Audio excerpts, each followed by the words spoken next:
Amém? Glória a Deus. Vamos fechar os nossos olhos, vamos estar orando? Senhor, meu Deus e meu Pai, te agradeço, Pai, por mais esse momento, Deus. Te agradeço, Pai, porque o Senhor é um Deus sempre bondoso, Pai. O Senhor é um Deus misericordioso, o Senhor é um Deus que nunca nos deixa só. Pai, agora nós estaremos no momento de meditação, Pai. Nós já sabemos que o Senhor já falou conosco desde o momento da abertura do culto, nos louvores, Pai, nas orações, agora nos dízimos e as ofertas. Mas esse é o momento mais importante, Pai. É o momento onde o Senhor quer falar conosco, o Senhor quer falar com a Tua igreja, Pai. Onde nós já prestamos o nosso culto ao Senhor e agora o Senhor vai falar um pouco daquilo que o Senhor tem para falar, Pai. E eu peço que o Senhor possa me usar, Pai, que eu não venha falar nada daquilo que eu quero, mas sim daquilo que está no seu coração, Pai. É isso que eu te peço, Pai, já te agradeço em nome de Jesus. Amém. Amém? Amém? Então tá bom. Como o pastor já falou aqui, ele já quase que falou a minha introdução inteira, mas todos nós sabemos que hoje é quinta-feira, que é o culto na sala do Pai, é o culto que antecede a sexta-feira da Paixão, né? E propriamente o domingo de Páscoa, que é onde Jesus ele ressuscita dentre os mortos. E também, como o pastor já acabou de falar aqui, é de conhecimento de todos aqui que a Páscoa é o dia mais importante da nossa religião, né? Da nossa crença do cristianismo. Não existiria o cristianismo se Jesus não tivesse morrido. Não existiria o cristianismo se Jesus não tivesse morrido e ressuscitado. Por isso que ela é a Páscoa é o dia mais importante para nós como cristãos, por esse motivo. Porque se Jesus não tivesse morrido e ressuscitado, nós hoje não estaríamos aqui. Nós hoje não teríamos o que comemorar, nós hoje não estaríamos aqui reunidos, porque não existiria o cristianismo, mesmo se Jesus tivesse nascido como ele nasceu, mas a Páscoa, a ressurreição de Jesus é o ápice, é o dia mais importante, e por isso, por ele ser tão importante, por esse dia ser tão importante, é importante para que a gente possa entender e colocar tudo isso no centro das nossas vidas. E essa é uma temática muito interessante para mim. Essa é uma temática onde eu gosto bastante, eu já falei várias vezes aqui na igreja. É um assunto que eu gosto bastante de falar sobre a morte e a ressurreição de Jesus. Aí você me pergunta, Bruno, por quê? Por que você gosta de falar sobre isso? Porque isso me traz paz. Me traz algo que é um amor inexplicável que Jesus ele derramou e ele fez e ele deu por mim e por você, no momento onde ele morre naquela cruz por mim. E quando eu olho para isso, e quando eu olho para essa temática, e quando eu vejo tudo isso acontecendo, a única coisa que eu consigo pensar é como eu posso fazer para amar esse Deus além do que eu posso amar, além daquilo que eu já faço, além daquilo que eu posso demonstrar, como que eu posso fazer isso. E uma das coisas que a gente mais, todos os meses nós fazemos aqui na igreja, nós relembramos o sacrifício de Jesus na cruz. A Santa Ceia é isso. Nós vamos relembrar, quando nós comemos do pão e quando nós tomamos do vinho, do suco, nós estamos relembrando esse sacrifício de Jesus na cruz. E é interessante isso, porque na igreja primitiva, isso nós estamos vendo no Família Nele, que nós estamos estudando Atos, na igreja primitiva, o centro, a mensagem principal daquela igreja, da igreja primitiva, era o quê? Jesus, ele morreu, Jesus, ele ressuscitou e ele virá nos buscar. Amém? Essa era a centralidade da mensagem daqueles apóstolos. Todas as vezes que você vê lá Pedro pregando, Pedro e João lá pregando, o apóstolo Paulo pregando e todos os discípulos pregando, as cartas de Paulo, tudo são voltadas para esse acontecimento. Jesus, ele nasceu, ele morreu, mas ele ressuscitou e um dia ele virá nos buscar. Então eu quero te convidar, juntamente comigo, para vermos alguns pontos na palavra de Deus que nos mostram como esse assunto é o centro de tudo que vivemos. Se esse dia é o dia mais importante da nossa vida como cristão, como que nós vamos entender a centralidade desse assunto dentro da palavra. Então, eu gostaria que você pudesse abrir a sua Bíblia lá em Gênesis 3:15. Nós cantamos aqui agora o último louvor, falando que Jesus, ele é o plano perfeito. E o plano ele é anunciado desde Gênesis. Então abre aí comigo Gênesis 3:15, diz assim: porém inimizade entre você e a mulher, entre a sua descendência e o descendente dela. Esta lhe ferirá a cabeça e você lhe ferirá o calcanhar. O que está acontecendo aqui? Deus, ele cria o homem. Deus cria a terra, cria os animais e cria o homem à sua imagem e semelhança. E depois da costela de Adão, ele também cria Eva. Então Adão e Eva estão ali no jardim. Deus, ele fala para que Adão pudesse cuidar do jardim do Éden e também pudesse dar os nomes aos animais e fazer tudo aquilo que ele tinha que fazer. Mas também deu para que Adão pudesse comer de todas as árvores que tem ali no jardim. Todas as árvores ele poderia comer, menos da árvore do conhecimento do bem e do mal. Todos conhecem essa história, amém? Amém? Então tá, vamos falando, gente. Fala amém para saber que vocês estão entendendo. Então Deus ali, ele pega e dá esse mandamento: você pode comer de tudo, só não come dessa árvore. E aí, o que Adão e Eva fizeram? Comeram do fruto do conhecimento do bem e do mal, daquele que Deus disse para não fazer. E aí, Deus, ele começa a falar e a tratar algumas coisas com Adão e Eva. E nesse versículo 15, ele pega e fala: porém inimizade, Deus falando, porém inimizade entre você e a mulher, falando para quem? Para a serpente. Porém inimizade entre você e a mulher, entre a sua descendência e o descendente dela. Esta lhe ferirá a cabeça e você lhe ferirá o calcanhar.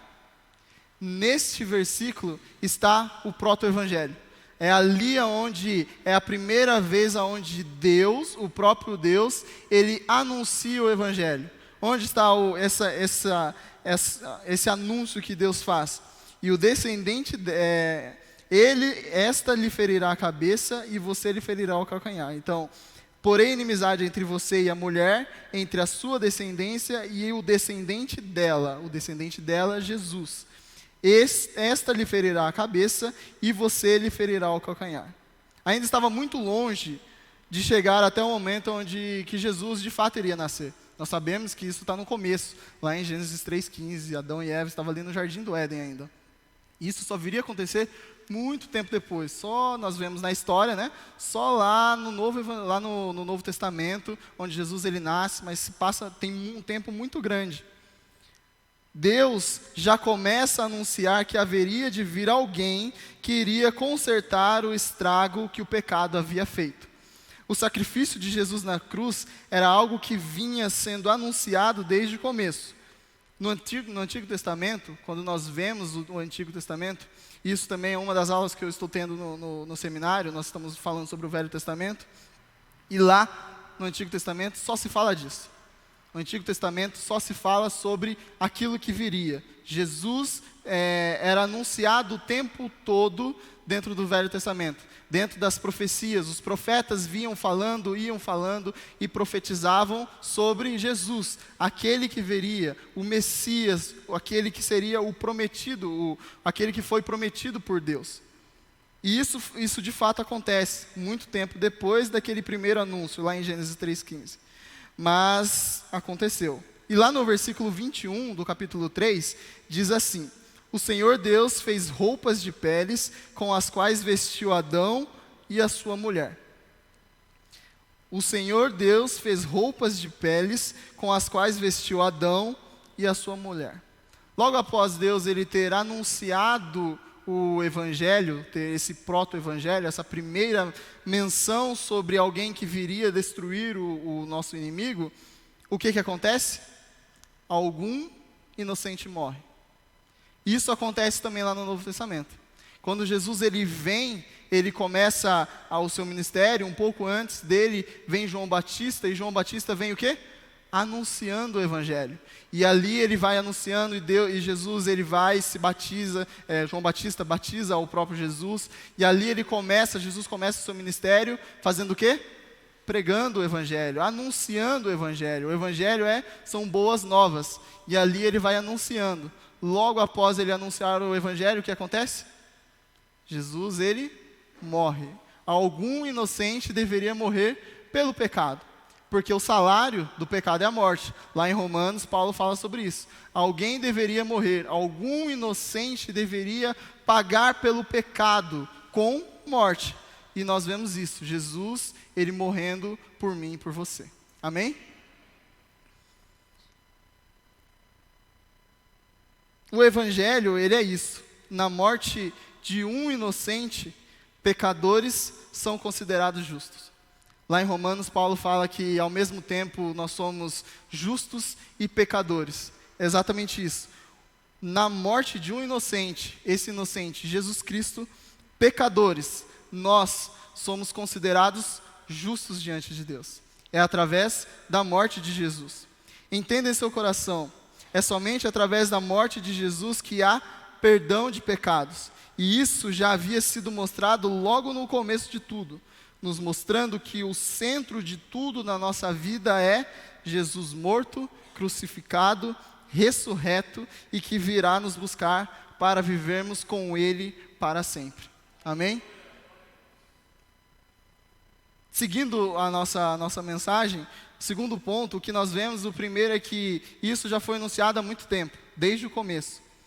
Mas no caminhar, no andar dessa mensagem, no andar das coisas, no andar da carruagem, Deus começa a mostrar algumas coisas como se fossem sombras daquilo que viriam.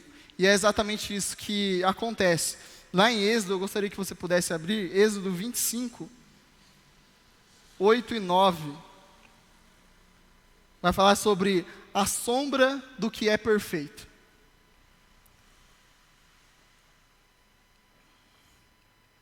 Nós já vimos que tudo isso foi planejado desde a fundação do mundo, e agora nós vamos ver a sombra do que é perfeito. Êxodo 25, versículo 8 e 9, diz assim: E farão para mim um santuário, para que eu possa habitar no meio deles, segundo tudo o que eu mostrar a você como modelo do tabernáculo e como modelo de todos os seus móveis, assim mesmo vocês o farão. De novo, e farão para mim um santuário, para que eu possa habitar no meio deles, segundo tudo o que eu mostrar a você como modelo. Repita comigo, como modelo do tabernáculo e como modelo de todos os seus móveis, assim mesmo vocês o farão. Deus manda que Moisés construa um tabernáculo segundo um modelo que ele iria mostrar. Então Deus ele pega quando o povo de Israel sai do Egito e começa a caminhar rumo à terra prometida, onde Deus havia prometido. E nesse percurso eles ficam ali no deserto durante 40 anos. E ali Deus começa a dar algumas leis e algumas ordenanças e algumas coisas que aqueles homens, aqueles judeus, aqueles hebreus no caso, deveriam fazer, deveriam cumprir. E se você ler todo o Êxodo e também principalmente Levítico, que fala toda dessa parte cerimonial, você vai entender muito bem sobre isso.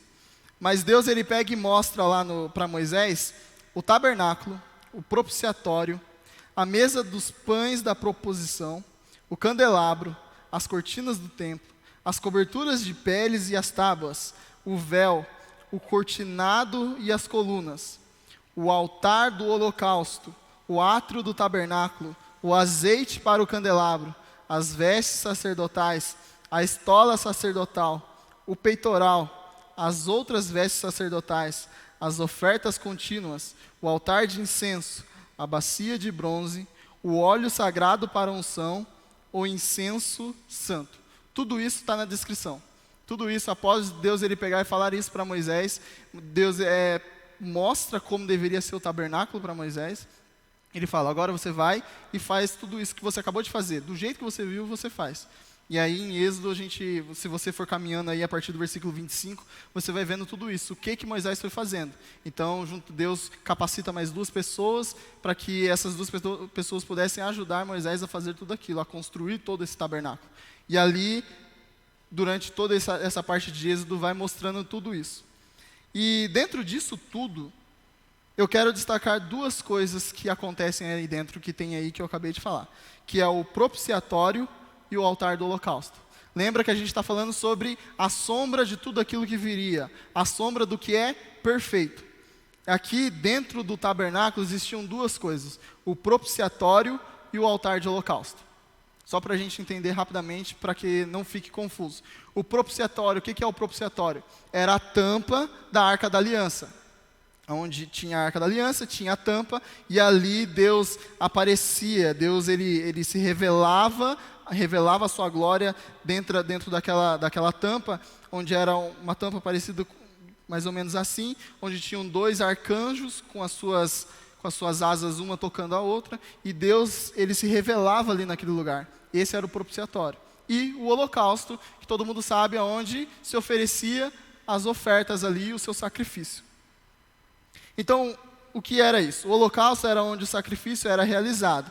Era ali que se entregava a sua oferta.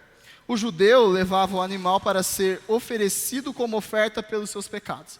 Então, o judeu chegava em um determinado dia, ele pegava o seu animal e levava até o sacerdote. E o que o sacerdote fazia? Sacrificava aquele animal, pegava aquele sangue e levava até o propiciatório, onde ele derramava aquele sangue sobre o propiciatório, e ali e aquele sangue daquele animal aplacava a ira de Deus, ou continha a ira de Deus sobre o pecado. Era isso que acontecia. Esse era o ritual que acontecia. Lembra que eu falei que tudo isso era uma sombra daquilo que viria a acontecer? Jesus, ele une 2 cargos em um só. Ele é o sacerdote perfeito, então ele é aquele que se apresenta a Deus com o seu próprio sangue para perdão dos nossos pecados. Ele é o sacerdote perfeito que se apresenta diante de Deus como sacrifício perfeito e derrama do seu sangue para que possa não só aplacar ou acalmar a ira de Deus, mas perdoar pecados. Esse é o poder do sangue de Jesus. Jesus, ele não é mais aquilo, não precisa mais você matar um animal e pegar para que Deus possa diminuir ou acalmar a sua ira sobre o pecado. Não. Jesus, ele se apresenta como o próprio sacerdote e o sacrifício perfeito, o Cordeiro de Deus que tira o pecado do mundo, como está escrito lá em João. E lá, não só Jesus ele aplaca a ira de Deus, ele acalma, ele segura a ira de Deus, como ele perdoa os nossos pecados. É por isso que lá em Romanos, Paulo fala que ao mesmo tempo nós somos pecadores e justos, não por aquilo que nós fazemos, mas pela obra de Jesus, pelo aquilo que o sacerdote perfeito, o sumo sacerdote perfeito, Jesus Cristo, fez e apresentou. Ele apresenta o seu próprio sangue como propiciação pelos nossos pecados. Amém? O sangue daquele animal não poderia perdoar pecados. Naquele sangue não havia poder. Mas em Jesus os nossos pecados são perdoados.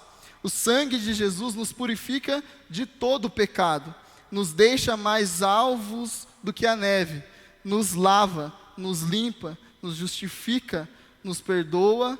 Esse sangue nos salva. É através desse sangue que nós somos salvos. E é por isso que todos aqueles rituais que os judeus faziam era somente uma sombra. Não era para que pudesse ficar focando naquilo. Era para que os judeus pudessem entender que algo viria. Aquele que foi prometido lá em Gênesis 3,15 ainda viria. Não era isso. Esses rituais não era aquilo que iria consertar o pecado do mundo. O que viria salvar, o que viria tirar o pecado do mundo é Jesus, que viria um pouco mais para frente. Tudo isso era uma seta apontando para Jesus. Amém?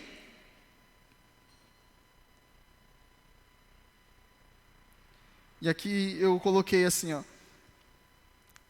era uma seta apontando para o que haveria de vir, o Cordeiro de Deus que tira o pecado do mundo, o sacerdote perfeito que não precisa oferecer um sacrifício por ele primeiro e depois pelo povo.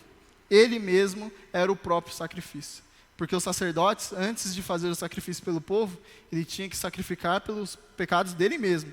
E aí sim, ele ia e apresentava os sacrifícios do povo. Jesus não. Jesus, ele é o próprio sacrifício. Ele não precisa de perdão de pecados, porque ele nunca pecou. Por isso que ele é aquele inocente que morre no nosso lugar. Amém? E o que tudo isso nos leva? Aonde tudo isso nos leva? A uma nova esperança. Abre lá comigo em 1 Coríntios 15, 19.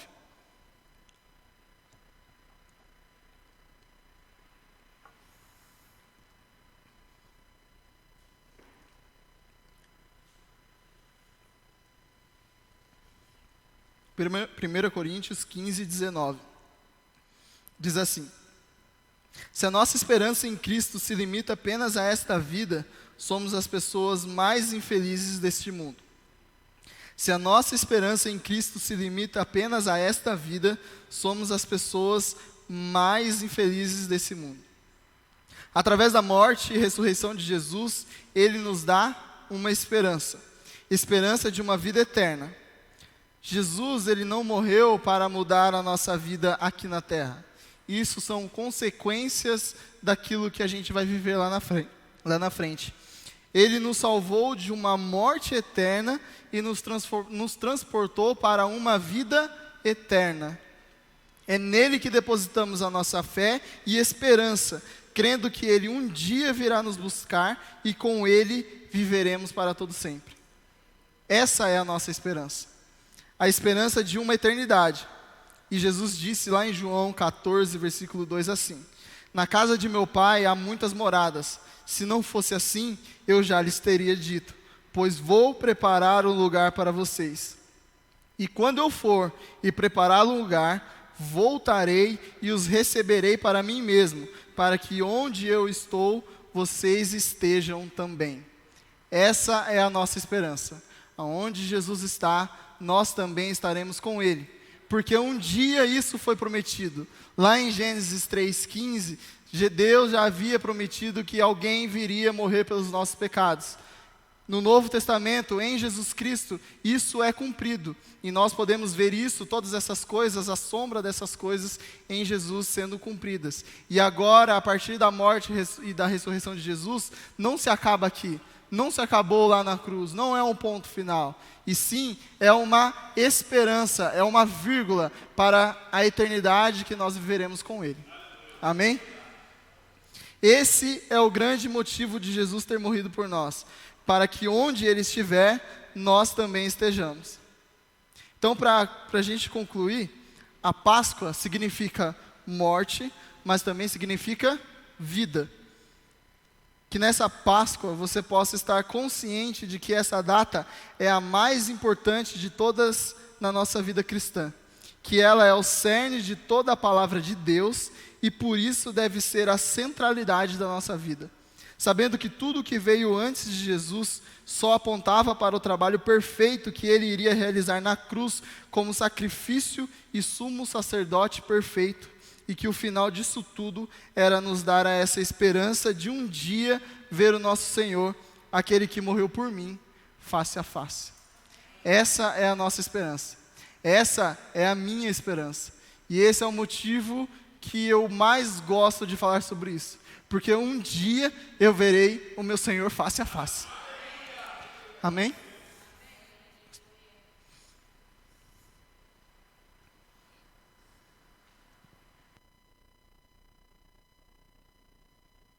Aleluia.